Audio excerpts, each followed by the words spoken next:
Hello, and welcome back to Food Entertainment. And just give me 1 second. Part of what the problem is, I didn't have anything to drink on the last review.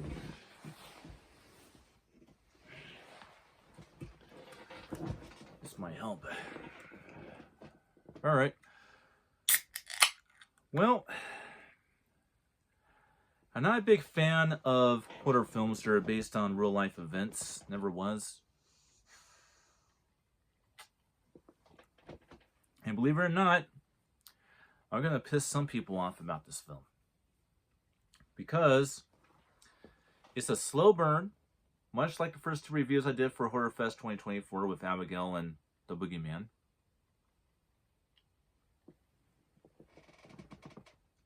That said, it's still quite a good film. And I got a lot of good things to say about it too.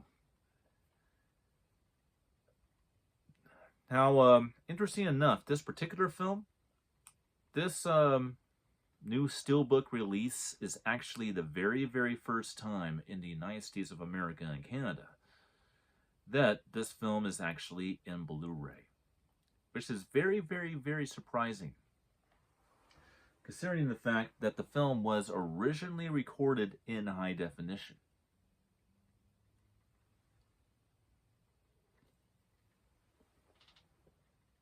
So it's pretty interesting that we never had a Blu-ray release in the United States of America. You know, I'm talking about 2005's Wolf Creek.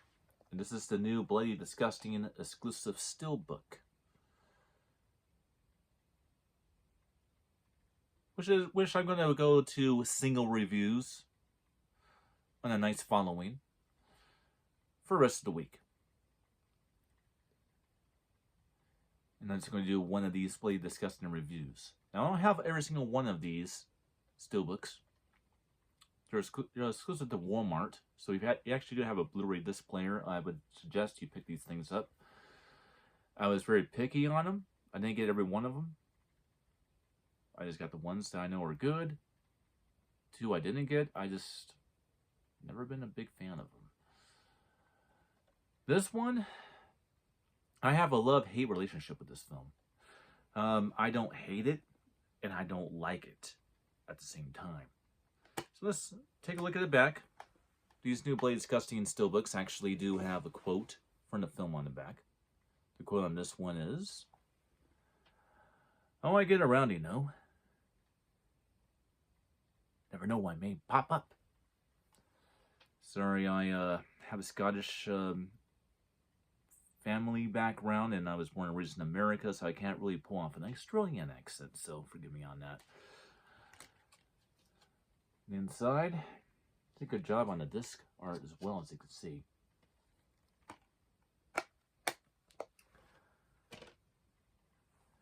Alright, the plot synopsis, of course, is not on the back of it, and I got rid of the J card, so it's pretty simple.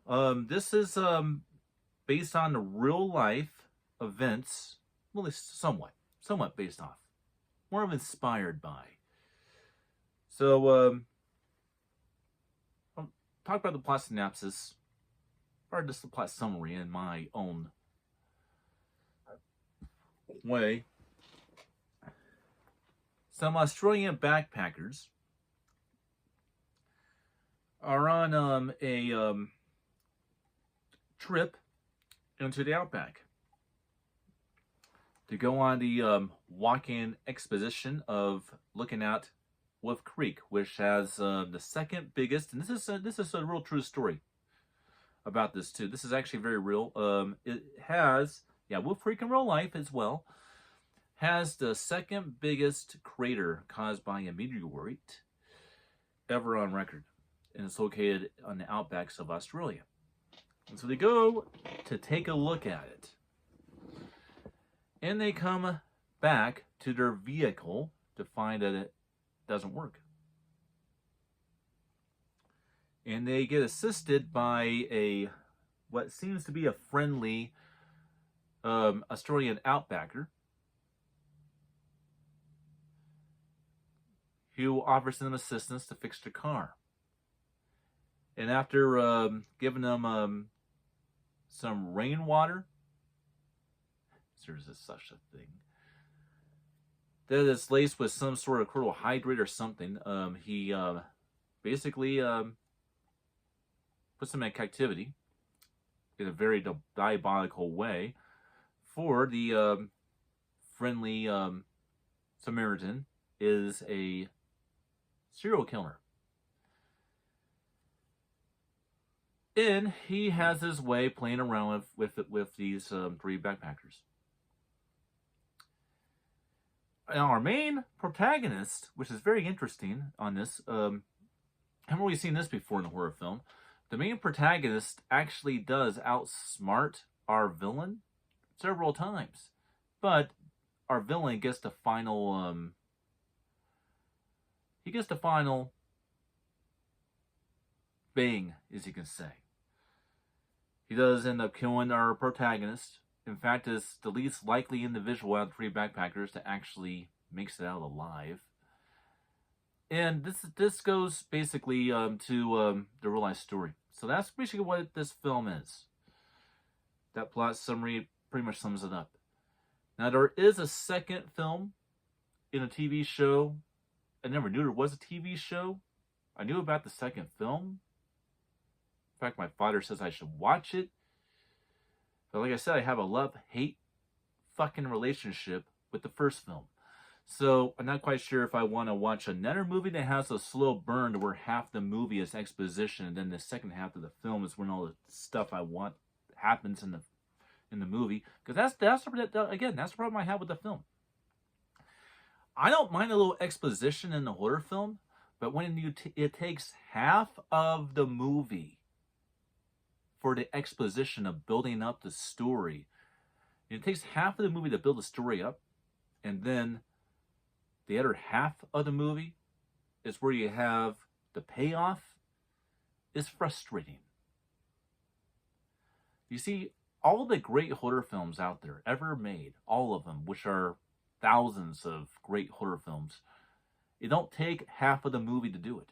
It only takes like maybe the first 15 to 20 minutes of the film to give you the exposition. And if they give you a little more exposition, that's fine. But it starts paying off after the 20-minute marker. When you have a movie that half of the movie is leading the way to a payoff, is frustrating. Especially when it's not all that interesting. I mean, the first half of the film is just 3 backpackers partying, going ahead and having romances between 2 of them, driving in a car, looking at a meteoroid, which only they care about, but us in watching the movie really don't care a tuss about. And then meeting up with this, what seems to be a friendly but somewhat weird and bizarre individual. All of that. We have to go for all of that just to get to where it gets good. Even Rob Zombie knew with his Abomination films, known as the Firefly Trilogy, I just had to say that House of Thousand Rejects is not a complete abomination. Sorry. I apologize for that. House of a Thousand Corpses is not entirely abomination. That one actually did hint that there was some fantasy going on behind it, and there was some supernatural elements. But then you get to Devil's Rejects and Free from Hell. It goes completely opposite direction. But even Rob Zombie, when he made that first movie, which is somewhat good, although it's still quite bad, in my opinion, he knew not to keep his audience waiting half of the bloody fucking movie to give you a payoff. Wolf Creek does that. Now, when it does give you a payoff, this is where it gets really good. When it does give you a payoff, the payoff you were waiting for, is very, very, very good. And very, very disturbing. I mean, quite macabre and quite disturbing. I would say that Rob Zombie could never, ever achieve that macabreness and that bizarreness that Tobe Hooper did with the Texas Chainsaw Massacre, but a film like Wolf Creek actually does do that. Sorry, Rob Zombie, but you're not Toby Hoover in every single movie that you have made that's a real horror film. You're just trying to remake Texas Chainsaw Massacre, and you're not doing a very good job at it. You even try to do that with Halloween and Halloween 2, and it just doesn't work. Now, Wolf Creek, on the other hand, kind of went the same direction, but they actually did a good job at it. Which brings to another parallel with Hoover's Texas Chainsaw Massacre, the original. Although his Texas Chainsaw Massacre film is far more based in fantasy than it is in true story.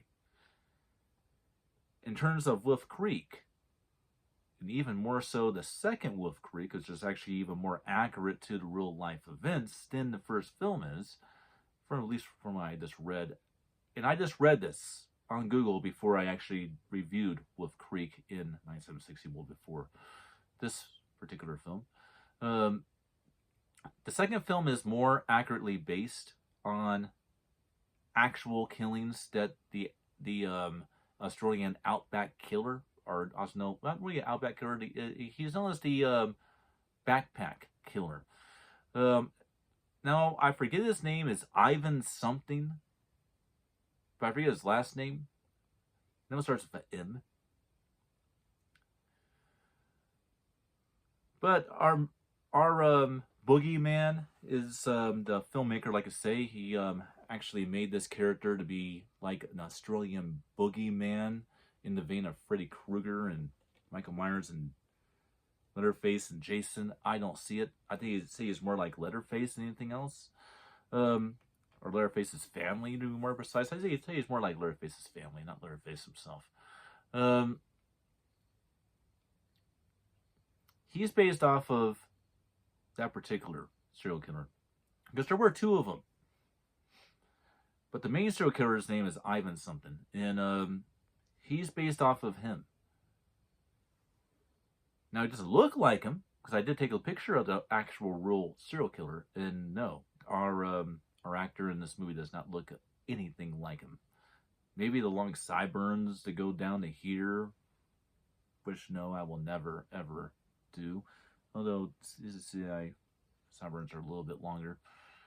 But, I would never go that way down here, but believe it or not, the actor actually did that.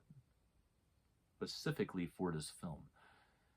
As well as the quiff he has and all that. So the actor went through a lot of, dedication to playing this nasty character. But the backpack killer killed probably about 20 people or something like that between 1980 and like 1992 or 93 or something like that. Not to worry though, people.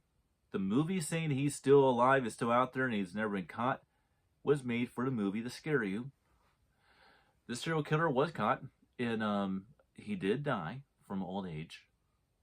Some sort of cancer or something. He did die. So you don't have to worry about it. This serial killer is not he's not out there anymore. So yes, you can go ahead and look at meteorites in the middle of the outback of Australia with no problem with somebody sabotaging your car and offering to help you to fix the car just to go ahead and kill you and steal all your stuff. Nope. You don't have to worry about that. That serial killer is dead. It's been dead for years. Now, the audio and video quality. Well, for the first time in Blu-ray. The first time I saw this movie was in DVD, and it actually was from Lionsgate as well, and it actually wasn't a bad DVD. You had, I believe, a 5.1 Dolby Digital EX sound presentation on the film. It was a little dark looking, because they went more off of the original high-definition print, which was very dark looking, more digital, and being compressed to a DVD, that definitely does show. It's still quite a digital, dark-looking film in terms of the video quality. And oh yeah, the aspect ratio is 1.85.1 on this film. The audio has been upped from Dolby Digital EX to a 5.1 Dolby True HD sound presentation. So still kind of the same thing, but with very little compression to no compression at all. I would say completely uncompressed, because Dolby True HD really doesn't have any compression. So completely uncompressed audio as opposed to very compressed audio. So you hear a lot more that goes on in the movie. Now, does it make a use of speakers and all that stuff? Not really, because this film never really was a effect-heavy film. It's more about just a basic sound presentation. And that's basically what you get. You get a basic 5.1 Dolby True HD surround presentation with this film. Now, there are some sequences where you have a little bit of stuff going on in the surround speakers. Like, for example, the ricochet when he uses a sniper rifle in the movie is pretty much uses all the speakers and stuff. So there is some stuff there. Do I recommend this film? Not to the faint of heart, no. So if gore and graphic violence and grisliness and macabreness and just downright this sinister stuff is not your thing, no, I would not say watch this. If you're a horror fan like I am, you can withstand gore and grisly violence and very graphic violence and just violent stuff, and it doesn't bug you, then yeah, I would say you're going to have a good time with Wolf Creek. Just keep in mind that Wolf Creek takes about half the movie for it to give you that payoff to where you have some grisly stuff going on. But definitely a good movie, nor less, even if I have a love-hate relationship with the slow burnness of the film. It's still a film that I recommend. I would say that Wolf Creek's a film I would say that horror fans should own and have in their collection, and should definitely watch. So I definitely say 3.5 out of 4 stars. No, that's actually, take it back. Not 3.5 out of 4 stars. I would say I give it 3 stars. Not 3.5. I know. But I only do a 4-star program here, not 5. So if you're going to get up to over 3 stars, it's going to be all out. Spectacular to get over that. But 3 stars means it's very good. Now keep in mind, I haven't given the movie a 1 star yet. If I was doing star ratings a few years ago, you probably would have had quite a few films that have 1 star, but I'm not doing that. So I would say, Fu says, definitely check this one out. And I'll see you guys in my next review. And you have to wait to see what that is. I already know what it is, but I won't spoil the surprise.